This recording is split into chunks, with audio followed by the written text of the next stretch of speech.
Hello ladies and gentlemen, dear viewers of Burundi National TV. Thank you for joining our programs. It's time for English News Edition. Top stories first. An extraordinary retreat in Gitega province this Wednesday by the Council of Elders of the CNDD-FDD political party.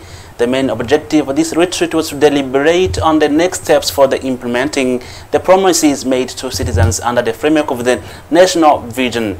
The retreat was graced by the head of state, Evariste Ndayishimiye, along with the Secretary General of the CNDD-FDD ruling party, Réveillé Ndikuriyo. The secondary technical school of Kamenge ETS, the school board, has declared its readiness for the 2025-2026 school year. Essential supplies have already been secured. The school perimeter has recently been rehabilitated to create a more conducive environment for student training. However, in addition to the mattresses already received from the Ministry of Education, the school board affirms that further mattress supplies are still needed. On the presentation, you are alongside I, Evariste Niyonkuru. Welcome now in details. An extraordinary retreat was held this Wednesday in the capital city of Gitega, organized by the Council of Elders of the CNDD-FDD political party, currently in power and recently endorsed by the Burundian population with 96% of the vote in the latest elections. The main objective of this retreat was to deliberate on the next steps for implementing the promises made to citizens under the framework of the national vision, Emerging Burundi by 2040 and Developed Burundi by 2060. It's worth noting that the retreat also brought together leaders who are not members of the CNDD-FDD but who are nonetheless responsible for implementing the party's programs. The retreat was graced by the head of state, Evariste Ndayishimiye, who also serves as the chair of the Council of Elders, alongside with the Secretary General of the CNDD-FDD, Réveillé Ndikuriyo, and the similar retreat, you should know that, was previously held in the commune of Muyinga in the provinces of Buhumuza.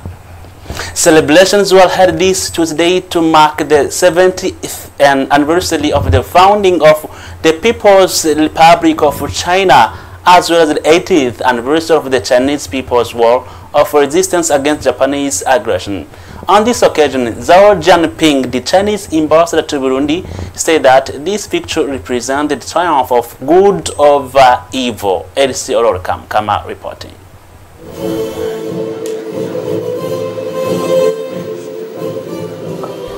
Those 76th anniversary ceremonies of the Popular Republic of China ceremonies, as well as the 80th anniversary of the end of the World War II and the victory of the war of resistance of the Chinese people against Japanese aggression, took place at the residence of the Chinese ambassador to Bujumbura. Different high-ranking personalities were present at those ceremonies, starting by Burundian First Lady Evariste Ndayishimiye, the General Secretary of the CNDD-FDD party, Réveillé Ndikuriyo, the Minister of Communication, the diplomatic corps accredited to Bujumbura, as well as other guests. Ceremony started by both national anthems, then followed different speeches, starting by the Foreign Affairs Minister's assistant, who congratulated the Chinese people for their victory and the achievement done so far in the development of their country, as well as of the world in general.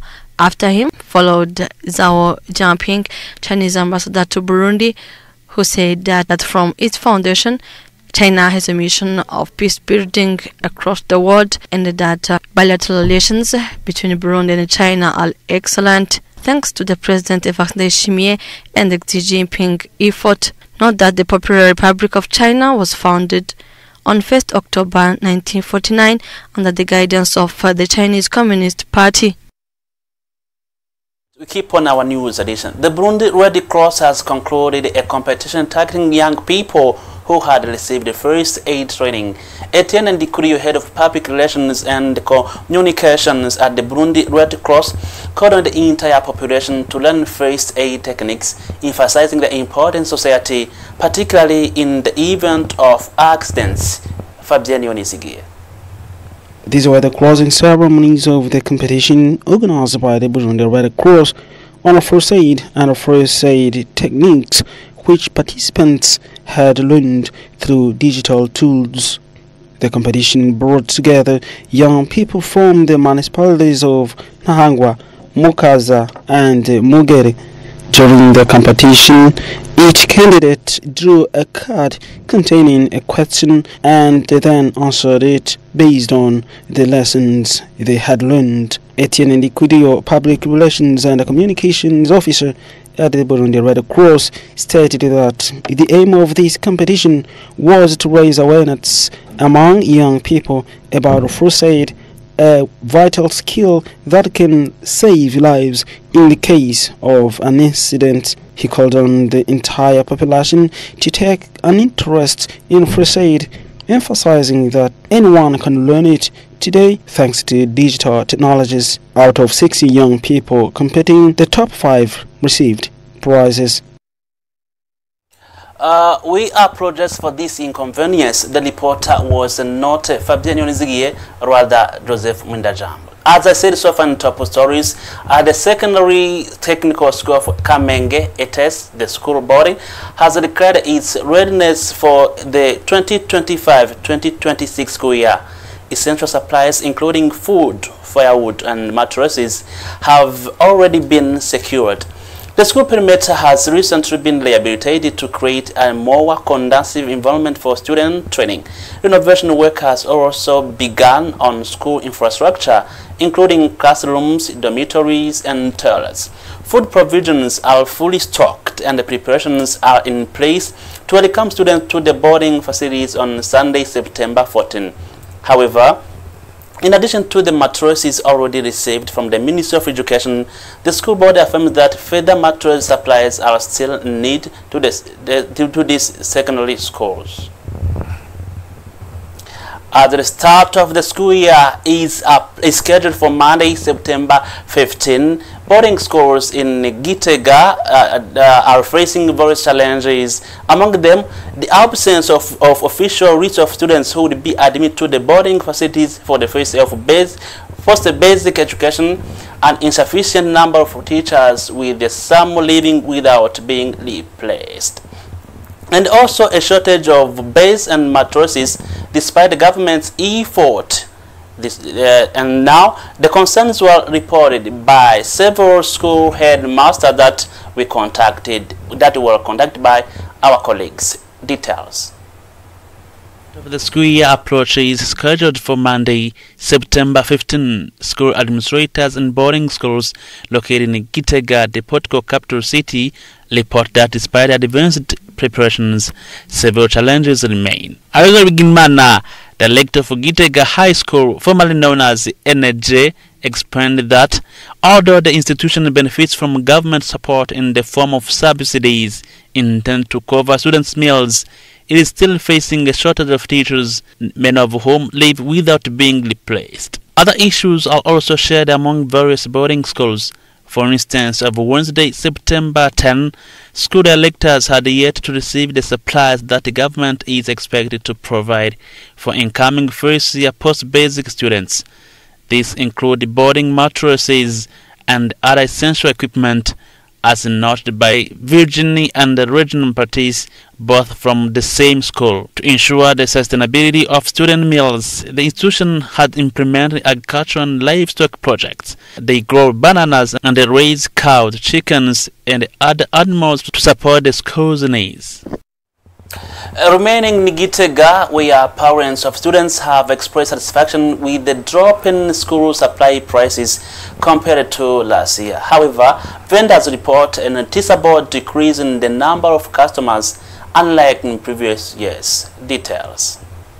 As the 2025-2026 school year approaches, the central market of Gitega is witnessing increased public activity as families stock up on school supplies. Items such as copybooks and school uniforms are in high demand. Buyers interviewed state that the prices of school materials have remained stable compared to last year. For example, a set of primary school uniforms costs between 24,000 and 30,000 Burundian francs depending on the size. Sellers echoed the same observation, noting that prices even decreased. One vendor mentioned that a 100-page Rococo copybook now sells for 3,500 Burundian francs, down from 4,000 last year. The Simba copybook is priced at 3,000 Burundian francs this year, compared to 3,500 previously. This rush for school supplies comes as the new school year is set to begin on September 14. Let's now come back here in Bujumbura talking about the sector of culture. The project to establish an intercultural library in Burundi will bring the benefit of fostering a deeper understanding of Burundian culture as well as the cultural values of other countries that can contribute to our development. This is the analysis of Processes Shingiro, the initiator of the project, expressed during a press conference held this Wednesday in Bujumbura. Marius Muhigo reports.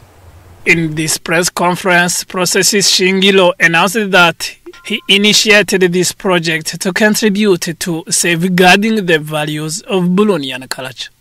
He has written 40 registers in which he selected written works on Burundian customs and culture, based on primarily on the writings of the writer Adrien Habona and the works of Father Augustin Dirabik. This intercultural library will help foster a better understanding of Burundian traditions and culture. Processes Shingiro announced that he will approach the Ministry of Art and Culture to work together on this project. He also asks the Burundians and the foreigners to help make this project a reality and ultimately lead to the establishment of a cultural center whose main mission will be interculturalization. Great. Let's now talk about sports. On the third day of the East and Central African Imperials Football Tournament, which is underway in Bujumbura, 2 matches were scheduled today. The first match was supposed to pit Burundi against Zambia. However, since Zambia did not show up, Burundi was awarded a victory by default.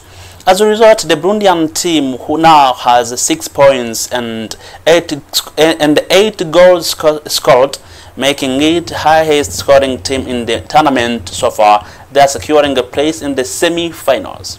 The second match featured Uganda and Kenya. The latter displayed great control throughout the match.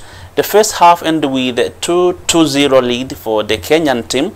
In the second half, despite Uganda's efforts to defend, Kenya added a third goal, sealing a 3-2-0 victory.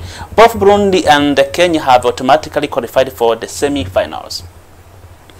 Now, in the health sector, in today's Health Chronicle, we focus on speech disorder known as stuttering. Individuals living with this condition report that they are sometimes marginalized within society. They are calling on others affected by the same issue not to isolate themselves.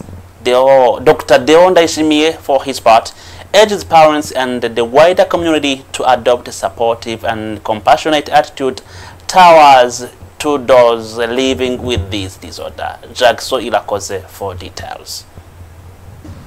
Nk'iyo kesho ugiye ngo tembera ahantu urasanga baba bakumenyereye nk'iyo uri kuravuga baragutamarira kenshi. He is one of the members of the AVBB association, which brings together people living with stuttering. He says he is making progress toward recovery. However, he adds that society sometimes fails to understand them because of the way they speak. He makes a strong and urgent appeal to the society to understand them and not to marginalize them, emphasizing that they are capable of achieving as much, if no more, than those who do not stutter. The vice president of the AVBB association, who also lives with this condition, encourages people with this disability not to isolate themselves, but rather to overcome the discrimination they face and adapt, knowing that they can do everything others do and sometimes even better. As for Dr. Deon Ndayishimiye, director of the Sepekined Center, which provides treatment and follow-up services for speech disorders, he confirms that stuttering is a condition that can be treated and cured. He calls on society and parents to adopt a supportive attitude toward children with this disorder. Since there is currently only one speech therapy specialist in Burundi, Dr. Deon Ndayishimiye urges young people to take an interest in this field to meet the growing needs in this area. Wow, until here we have nothing more, but we thank you for being with us. Catch you later.